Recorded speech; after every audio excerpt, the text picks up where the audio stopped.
Skab synergi mellem trykte og digitale medier og få størst effekt af dine markedsføringskroner, så dit budskab skiller sig ud og bliver gjort levende i modtagerens bevidsthed. I en tid, hvor digital markedsføring stormer frem, kan det være en fordel også at udnytte de traditionelle markedsføringskanaler. Det gjorde den grafiske branche med en direct mail, der netop illustrerede de fordele, man også kan opnå ved brug af tryk, når alle andre går digitale veje. En laptop i karton blev sendt ud sammen med et brev, og resultatet af direct-mailen talte sit eget sprog. 56% kunne huske den, 41% kunne spontant huske budskabet, og 16% overvejede at bruge det trykte medie fremover. En Gallup-undersøgelse viser også, at hele 64% ser det trykte brev som en mere seriøs og troværdig budbringer. Og på tryksag.dk er der endnu flere argumenter for at vælge tryk.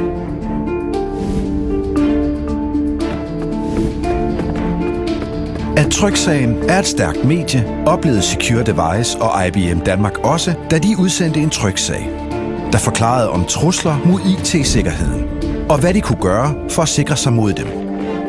Målet var at nå indeks 1500 i salget af IT-løsninger i løbet af 12 måneder, og da året var omme, var det indfriet mere end 3 gange. Et klart udtryk for, at Tryksagen skaber opmærksomhed og salg i det nye mediebillede. Salg var lige ved Ekstrabladet TV, vi opnå med deres udsendelse.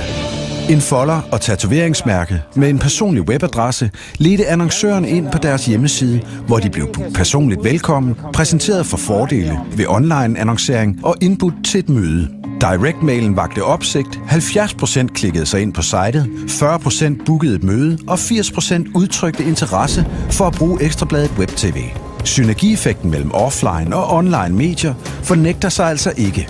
Og ved at bruge dem samtidig, opnår man det fulde return of investment.